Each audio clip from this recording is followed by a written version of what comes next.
How's it going, everyone? Evan Price here at the Dialed Endurance Lab, and today we're going to talk about run cadence. Now, most of you probably run with a watch. Some of you may not. Some of you may ditch the watch and not run with one at all. But if you do, or you run with your phone, there's a type of training that you can start to introduce into some of your run planning that can really help you long-term and even potentially help you with injury prevention long-term as well. So when we're talking about cadence with running, if you've ever looked at the data from your Garmin when you upload it, and it says that SPM, or that steps per minute, that's the number we're talking about today. So that number can range anywhere from 140 all the way up to 210, 220, even at very, very high levels of sprinting. Now, if you've done any research or Googling about this, there seems to be a broad consensus or magic number that's 180 steps a minute. That is what is considered globally through the research as the most efficient cadence to run at. And there's a reason for that.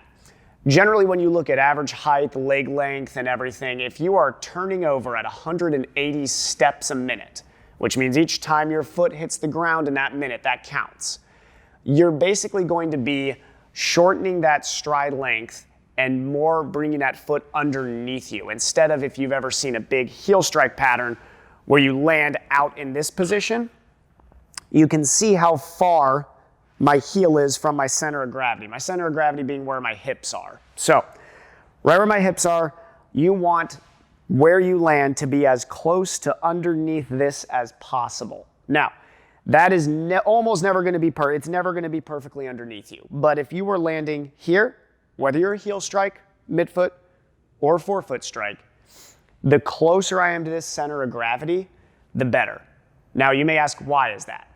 The reason is, let's go back to this. If I land all the way out here, my center of gravity is here. Where I first strike the ground is all the way out here, which means for me to get to my foot, I have to overcome that negative energy to get into this position. So you think about it, if efficiency is the goal in running, that's a wasted amount of energy to get you all the way over here. So what you can do, if you run at a higher cadence now, that foot will naturally come underneath you. Because you can imagine if I travel the same amount of distance and I take 150 steps in a minute, that means that each step's going to have to be a little bit longer. I'm going to have to overstride quite a bit.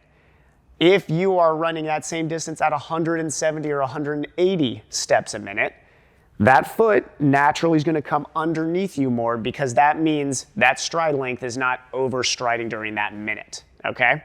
So that's kind of the idea behind the importance of looking at run cadence. Now, with run cadence, if you are somebody, you look at your Garmin and you realize, I just went on an 8-mile run, I ran 10:30 pace, and my steps per minute was 155. That's low and something you can work on, but that does not mean that you go out, you download one of these apps, or you start using one of these metronomes and try to run at 180 beats a minute. That is not what you want to do. You need to increase slowly. This is how speed increases over time. This is how volume increases over time. Everything is slow and adaptive.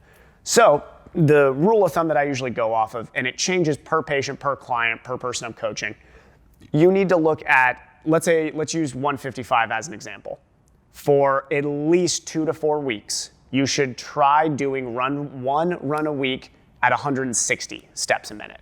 So that's a five step per minute increase. It's something manageable for your body. Your aerobic system won't hate you, and you're not trying to make massive changes to your gait cycle or your running form in too short a time period. So this is one that I use in my clinic all the time. This is a metronome. You can buy these anywhere online for incredibly cheap. I'll kind of play it for you here so you can hear how annoying this thing can be though. So this is 180 beats a minute. Good. So you may think there's no way I'm going to ever do a run with that sound beating in my head. That is absolutely fine. There are some online apps that you can just get onto your phone. They will download and they will actually link up with your music and play songs that are at that certain beat. So let's say it's 180, 170, 150, or even 190.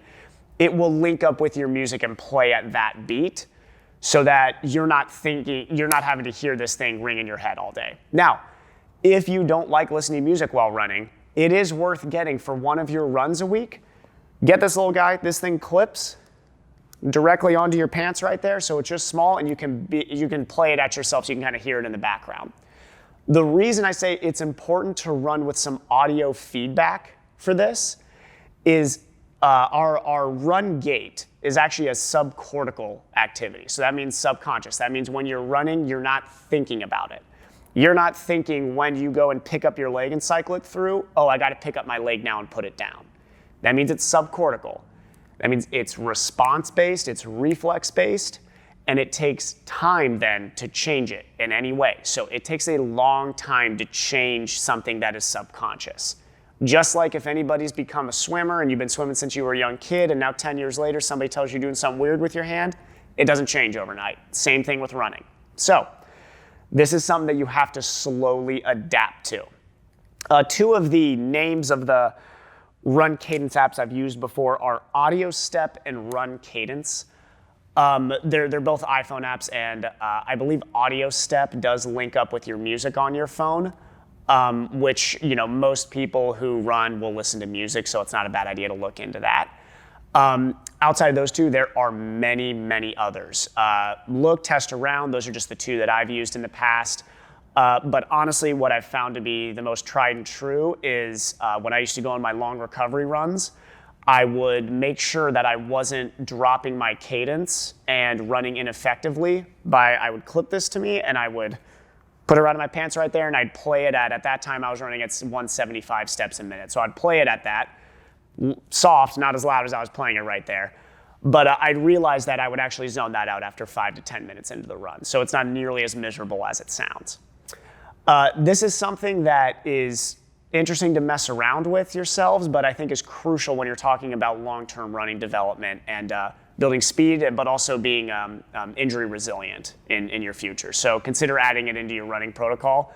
And if you need any help with that, don't be afraid to message me, get a hold of me through the Dialed Endurance Lab, and we can work on this together. Thank you.